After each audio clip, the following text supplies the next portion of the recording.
Bonjour, dans cette vidéo on va regarder ensemble comment prendre une fraction d'une quantité, par exemple 2/5 de 30 euros.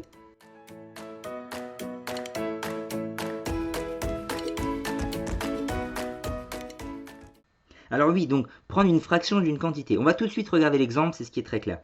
On souhaite ici prendre 2/5, donc une fraction, jusqu'à là on se rapproche du titre, de l'argent contenu dans une tirelire qui contient au total 200 euros. Ah, bah ça c'est notre quantité. Voilà, une quantité par exemple c'est une somme d'argent, ici en euros. Ça peut être une masse en kilogrammes, 30 kilogrammes, voilà ça c'est une quantité.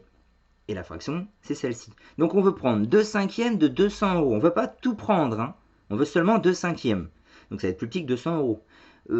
Avant même de parler de calcul, exemple très simple, si on vous avait dit plutôt prendre un demi de 200 euros. Ça, on n'a pas besoin forcément d'un calcul, on comprend ce que ça veut dire prendre un demi. C'est prendre la moitié. En fait, c'est prendre la moitié de 200, c'est-à-dire 100 euros. Voilà, la fraction un demi. Eh bien, problème, c'est que dans les situations que vous allez rencontrer, la fraction, elle peut valoir un peu n'importe quoi.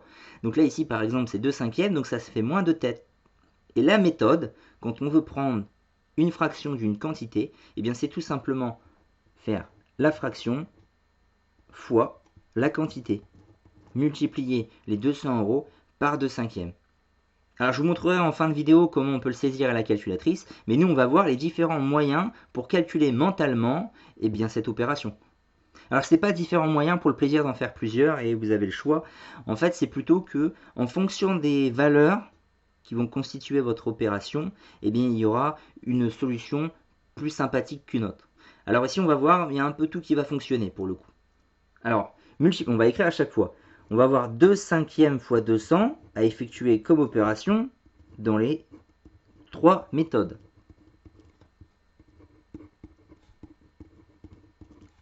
Sauf que dans cette première proposition, on vous suggère de multiplier les numérateurs entre eux. Autrement dit, les numérateurs, c'est le nombre en haut.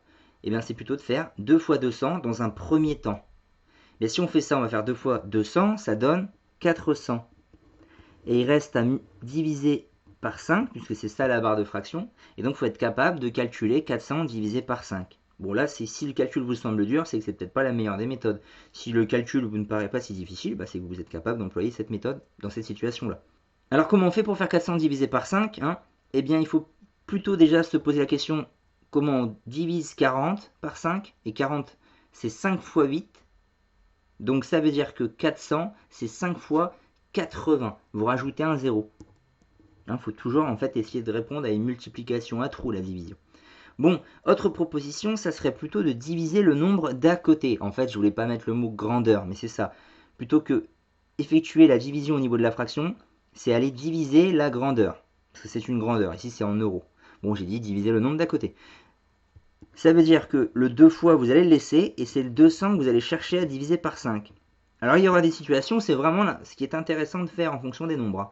Ici ça fonctionne, c'est pas forcément le plus intéressant, mais ça fonctionne. Alors 2 fois, 200, vous divisez par 5, on va faire la même méthode qu'à côté. En fait on va faire 20, on va chercher ces 5 fois combien, et 20 c'est 5 fois 4. Donc 200 c'est 5 fois 40. Et puis on récupère évidemment 80 puisque c'est la même opération. On passe à la dernière possibilité pour mener à bien ce calcul mentalement. C'est de calculer la fraction. Ça, on ne l'avait pas encore fait. Et donc, évidemment, on fait ça quand on est capable de le faire. Et oui. Alors, 2/5, c'est pas évident. Alors, je vais vous proposer deux façons de faire pour ça, justement. Vous pouvez d'abord chercher ce que peut valoir 1/5, en vous disant 1/5, c'est 5 fois plus petit qu'une unité. Donc, 5 fois quelque chose qui donne une unité. Et peut-être vous êtes capable de penser que c'est justement 0,2. 1/5, ça vaut 0,2. Et donc 2/5, ça va être le double, 0,4. C'est la première manière de faire pour déterminer la valeur de cette fraction. Et l'autre manière de voir, c'est plutôt d'aller rajouter un 0 ici et d'avoir en fait à faire 20 divisé par 5. Et ça, on sait un peu plus le faire, on sait que ça fait 4. Sauf qu'on n'avait pas 20, on a 2, donc c'est 10 fois plus petit. Donc c'est pas 4, c'est 10 fois plus petit, c'est 0,4. Voilà les deux possibilités, entre autres, pour parvenir à calculer cette fraction. Donc ça, c'est la troisième méthode, on calcule la fraction. Fois 200, parce qu'on ne l'avait pas encore fait, et donc il faut faire 0,4 fois 200. Bon, en fait, on va faire 0,4 fois 2, ce qui fait 0,8, et il reste à multiplier par 100. C'est ça 200, c'est fois 2 fois 100.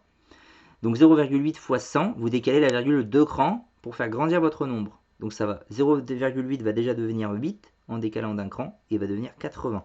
Le résultat qu'on a trouvé à côté. Voilà les trois manières pour calculer. Alors je vous le dis là, par exemple, dans la situation, celle-ci n'était pas la plus sympathique. Mais il y a des cas où ça peut être celle qui est facile.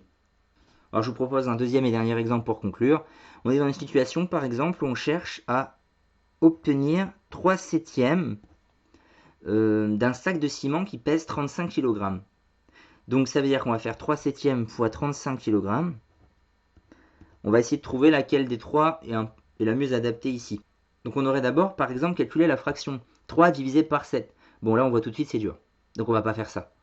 On pourrait donc soit multiplier les numérateurs, soit diviser par le nombre d'à côté. Multiplier, c'est ce qu'on aime bien faire, mais là il faudrait faire 3 fois 35. C'est pas évident. Et derrière, en plus, il faudra diviser par 7. Alors on a intérêt à ce que ça donne un nombre sympathique qui est facilement divisible par 7. Et je le sens pas trop. Je pense que vous non plus. On a un dernier choix, ça serait bien que ça fonctionne, celui-là, diviser le nombre d'à côté, c'est-à-dire au lieu de faire 3 divisé par 7, et ben c'est le 35 qu'on va diviser par 7. Et bien ça c'est pas mal en fait, oui, parce que 35 c'est dans la table des 7. Donc c'est plutôt ça qu'il faudrait chercher à faire ici, parmi les 3. Après vous êtes très bien capable de y arriver en choisissant celle-ci. Celle-ci je ne pense pas. Et donc en fait, 3 fois combien 35 divisé par 7. 35 c'est 5 fois 7. Donc c'est 3 fois 5, et ça fait 15. Oui, c'est assez finalement facile, mais il faut avoir été vigilant, il faut avoir observé les nombres, et puis avoir choisi le bon chemin. Donc là, c'est plutôt d'aller diviser 35 par 7. Je conclus en vous le montrant à la calculatrice. Donc on peut saisir une fraction, hein, on peut taper 3 sur 7, la fraction 3 septièmes, on sort de la fraction, la barre est passée à droite, et on fait x 35. Et en appuyant sur SD, ben vous avez 15 aussi. Alors ça peut être aussi en divisant. Hein. Vous pouvez faire 3 divisé par 7 fois 35, c'est possible. Hein. Parce que c'est ça la barre de fraction, ça fonctionnera également.